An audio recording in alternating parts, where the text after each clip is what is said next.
That's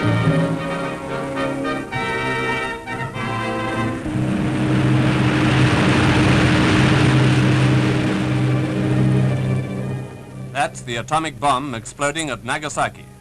The film was taken in a B-29 many miles away. Pagi hari tanggal 6 Agustus 1945, Jepang dijatuhi bom atom oleh blok sekutu.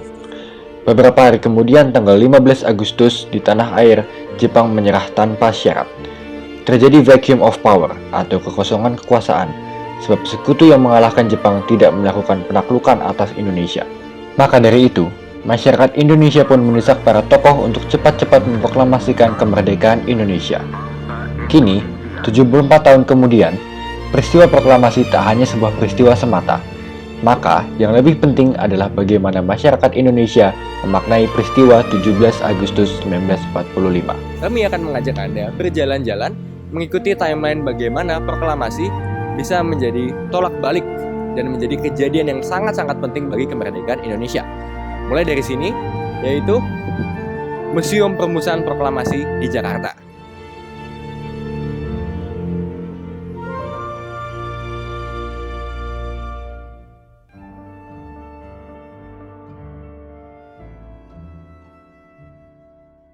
Bom atom yang dijatuhkan sekutu di Hiroshima dan Nagasaki sungguh-sungguh menghabisi Jepang. Namun, kondisi di tanah air saat itu, masyarakat dan tokoh-tokoh penting tidak tahu akan peristiwa tersebut. Hal tersebut tidak diketahui oleh para tokoh yang saat itu sempat pergi ke Saigon ya, menemui perwakilan militer dari Jepang, dan mereka baru tahu ketika mereka kembali ke Indonesia dan diberitahu oleh para pemuda yang mendengar siaran radio BBC milik Inggris. Namun, para tokoh itu pun belum sepenuhnya yakin bahwa kabar tersebut sungguh-sungguh benar.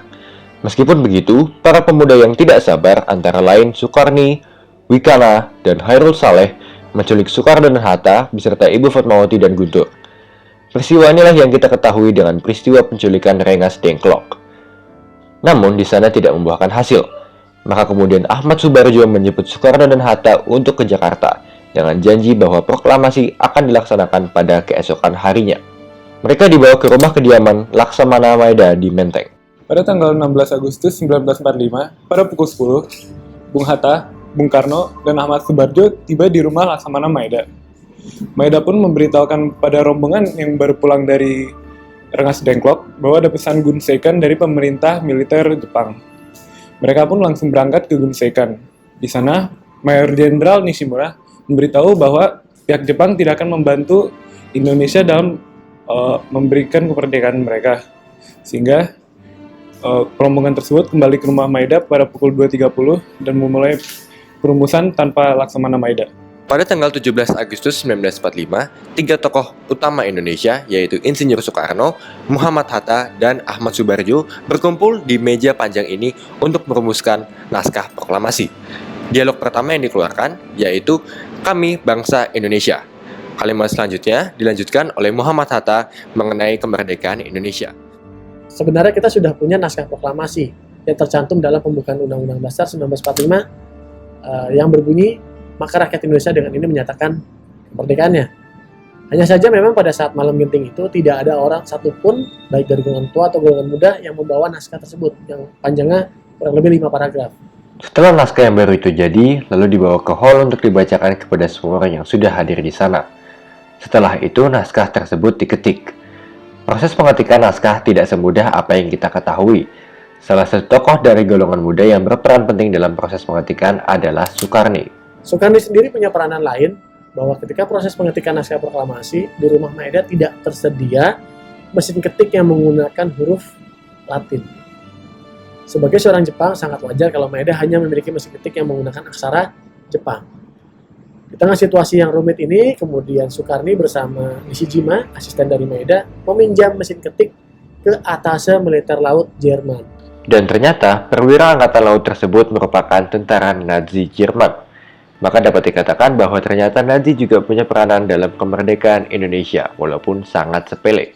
Entah bagaimana apa yang dikatakan, ketika kembali lagi ke rumah Maeda, mereka sudah bawa mesin ketik tersebut, yang langsung dikerjakan oleh Sayuti Bemi.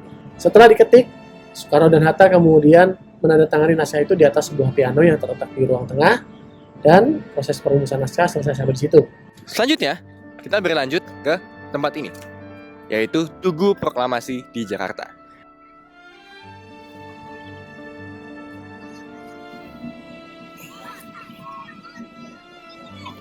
Tempat ini dulu adalah sebagai rumah dari Insinyur Soekarno, tetapi sudah diratakan dan sekarang menjadi salah satu dari 3 tugu dalam taman ini. Dalam tugu ini bisa dilihat bahwa ada replika dari proklamasi yang diketik oleh Sayuti Melik dan ditandatangani oleh Soekarno dan Bung Hatta. Dulunya, tempat ini merupakan rumah kediaman dari Insinyur Soekarno di Jalan Pegangsaan Timur nomor 56. Namun, jalan tersebut diganti menjadi Jalan Proklamasi yang ada depan tugu ini. Dan rumahnya sendiri diruntuhkan oleh Soekarno menjadi taman seperti ini. Sekarang tamannya ada 3 tugu utama. Nah, setelah naskah proklamasi itu dibawa dari kediaman Laksamana Maeda ke sini, lalu jam 10 siang, bendera itu dikibarkan di lapangan belakang rumah kediaman Insinyur Soekarno.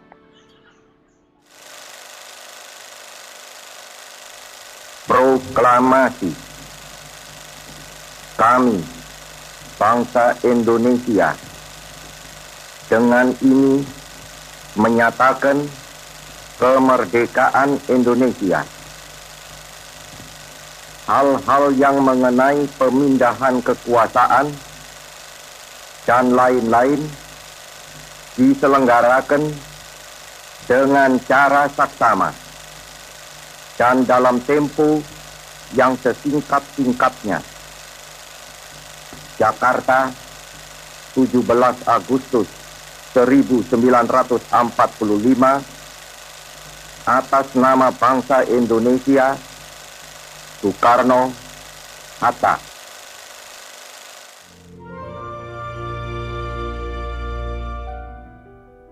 Berita-berita mengenai kemerdekaan Indonesia langsung disebarkan, baik melalui media seperti koran dan pamflet, radio, coret-coretan di dinding, dan gerbong-gerbong kereta api, maupun melalui lisan dari mulut ke mulut.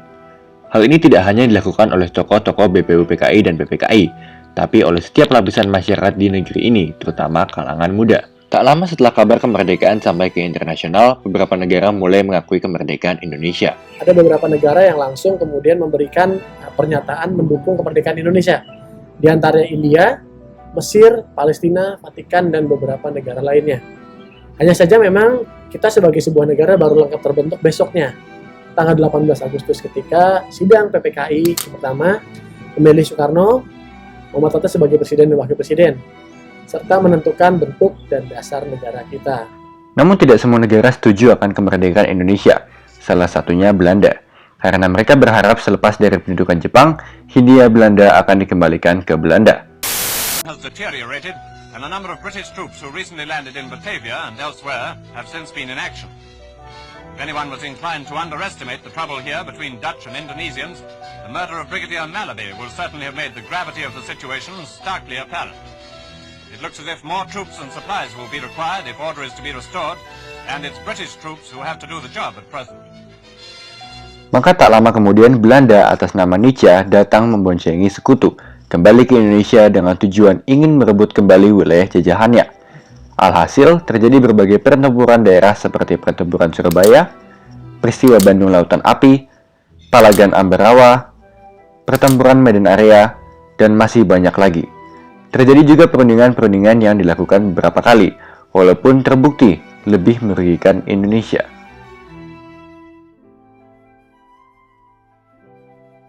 Jadi, apa saja peninggalan dari proklamasi kemerdekaan Indonesia? Yang pertama, tempat ini, Tugu Proklamasi, yang dulunya merupakan rumah Insinyur Soekarno yang menjadi tempat proklamasi kemerdekaan Indonesia. Yang kedua, terdapat rumah Laksamana Maeda yang sekarang dijadikan museum rumusan proklamasi kemerdekaan Indonesia, yang di sana terdapat mesin ketik yang asli yang mengetik naskah proklamasi oleh Sayuti Melik, dan juga meja-meja dan piano dari rumah Laksamana Maeda yang asli. Yang ketiga, terdapat naskah proklamasi yang asli di Monumen Nasional yang dilindungi di belakang kaca anti peluru. Yang keempat, terdapat bendera pusaka Sang Saka Merah Putih yang dijahit oleh Ibu Fatmawati yang menjadi bendera yang dikibarkan pada saat proses proklamasi kemerdekaan Indonesia.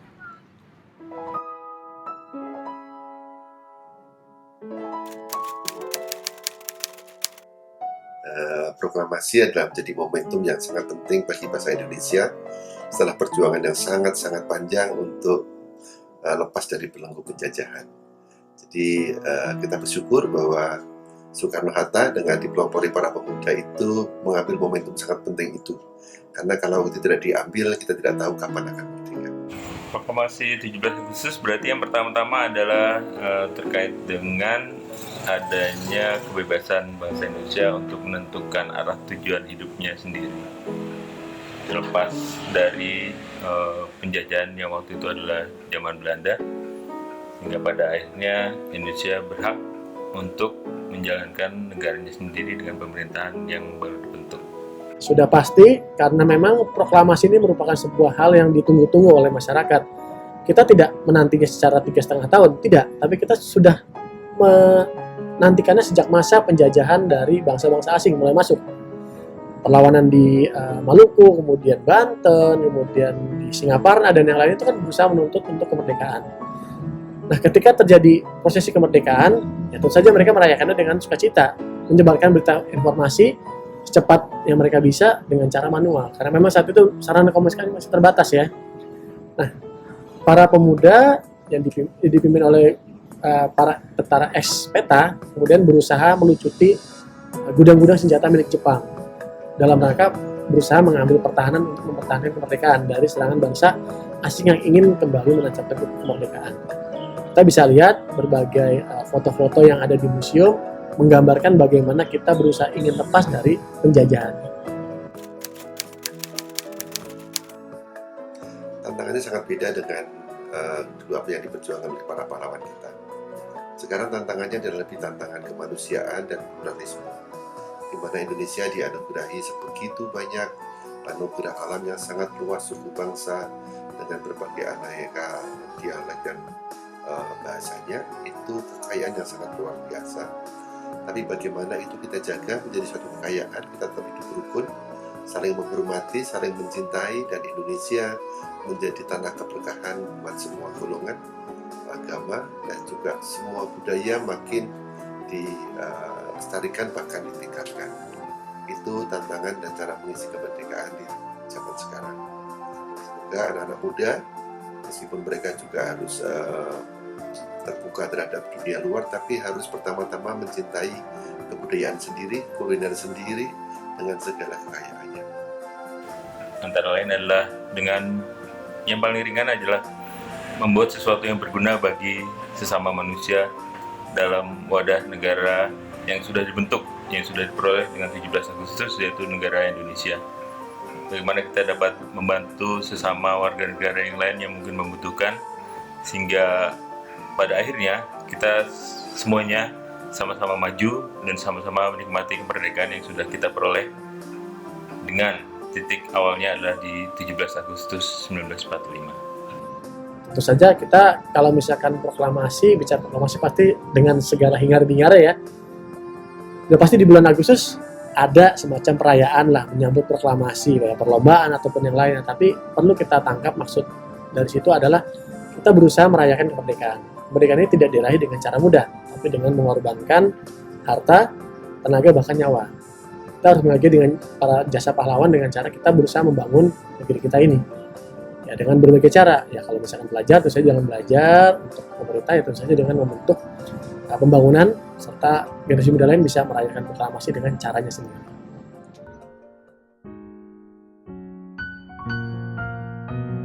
Peristiwa proklamasi 17 Agustus 1945 merupakan peristiwa yang sangat penting dan bersejarah demi berdirinya bangsa ini. Tanpa proklamasi, Indonesia belum tentu bisa merdeka. Oleh karena itu, kemerdekaan Indonesia patut kita pertahankan. Seperti yang Bung Karno katakan, bangsa yang besar adalah bangsa yang menghargai sejarah bangsanya sendiri.